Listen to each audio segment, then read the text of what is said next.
see. Lord, those plans I made for myself, I got nobody else to lean on.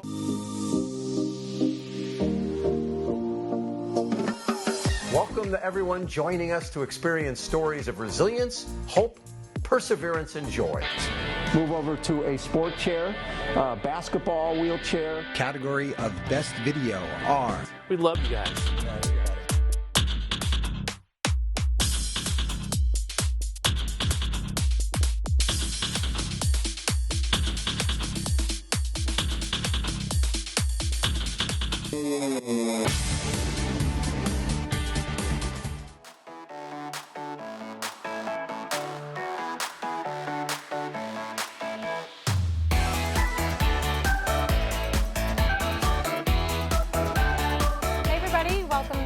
Watching The Hunt. I'm Trish. I'm really excited to introduce my next guest, but first, let's watch this video together.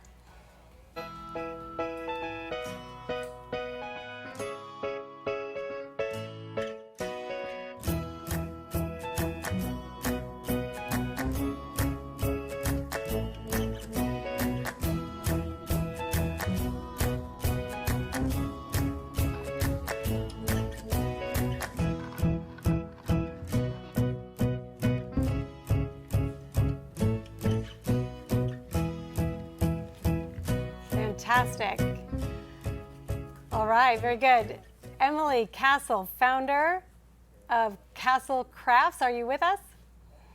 I am. Thank you so much for having me, Trish. Awesome, my pleasure. I'm so glad that we have you here tonight. Thank you so much for joining. That video is adorable. How fun is this? Thank you. It was fun to make. It's fun to. Yeah, congratulations. So you are a former teacher. Yes. And you created Kasel Krafts because you are a fierce advocate of hands-on, play-based learning. Is that the right way to say it? Yeah, totally. Yeah. So I always say, like, when you have the idea, it comes from a gap, right? Like you see a gap in a process or a gap, you know, like why does it have to be done this way, or why can't there be more of this? So is that essentially what happened to you when you created this? Yeah, you know, it's interesting because I started doing it during the pandemic. I was home. I had left the classroom to have children, and I was at home with my kids with nothing to do. So I started coming up with activities for them, and then I had a bunch of leftover materials, so I'd put together stuff for friends and cousins. And then I thought, well, maybe other people would want to buy this, and I started selling these craft kits and then sensory kits just on a whim, really. And I saw there was a demand, and a few months later, with some encouragement of a friend who's a really successful entrepreneur, I decided to go for it and try to really grow this into a brand and a business. God, that's a lot of change. I mean, first of all, is, you know, you go from one profession to staying at home during the pandemic, you know, having kids. So it's like, you know, it's taking on a lot, and then seeing this opportunity. But so as you thought about it, were you just creating things for your own kids to do at home? Yeah, so I initially was making craft kits, and I think that this is a really important part of my journey, is that I started actually making something that's a little bit different than what I sell now. And I made these sensory kits with Play-Doh kind of as an ancillary product, but I noticed pretty early on that they were some of the most popular products. And within the first 6 months of launching my website, I shifted into selling those completely and phasing out the initial products, because I just, you know, I had to look at what was selling, and I had to really kind of lean in and pivot into what was going what was appealing to my customer. So yeah. So Emily, so walk us through that process. So you started putting the kits together. Now, did you just piecemeal products together, or did you actually, design deliberately what goes in each box or kit? Yeah, so in every kit, I've handpicked each thing that goes in those kits. There's a lot of different things that are in there, and my product is based in this Play-Doh that I make. So I make non-toxic. It's certified non-toxic Play-Doh. It's my own formulation that I have put through rigorous toxicology testing and is certified non-toxic, which is a long and rigorous process. But it was really important to me because that's something for my brand.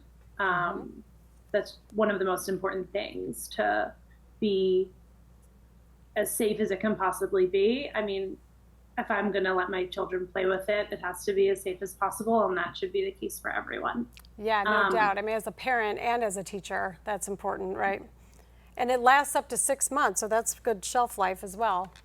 Right. Yeah. It has to just be stored in an airtight container and kept in a cool, dry place, but it'll keep for quite a while. And it can keep for longer than 6 months, but we guarantee it for 6 months.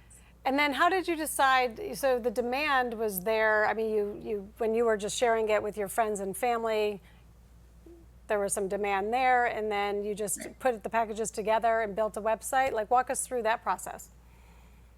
I think the most important thing in terms of like what drives the business and what drives the creative behind what I'm designing is this idea that children need to have opportunities to play in an open-ended way. And I think that there's a big push for lots of different companies that are creating toys that are more passive, I would say, which means that children have to be more active and they create. So that's really where all of this comes from, this idea that children should be able to play in a way that is not, there's no specific outcome required. There's no specific goal except for, the main goal is that they're going to create, imagine, and while they're doing that, they're growing cognitively, socially, emotionally. Well, I think that applies for adults too, frankly. I mean, because when you get on with your day in business and you have no time for ideation or creativity, I mean, it can start to wear you out, right? So there's plus just even playing with some Play-Doh, it stimulates your thinking and your creativity and your ideas. I think at any age, I don't know the science behind that, but would you say that that's true? It's definitely true. It's funny because very early on, I would have friends come and help me make the Play-Doh, and so many of them would just be like, oh, this is so nice. It's so relaxing, weighing this Play-Doh and putting it into jars. And even when I'm making it or I'm working, I might have like a little piece of Play-Doh in my hands. It's just, it's like something to fidget with.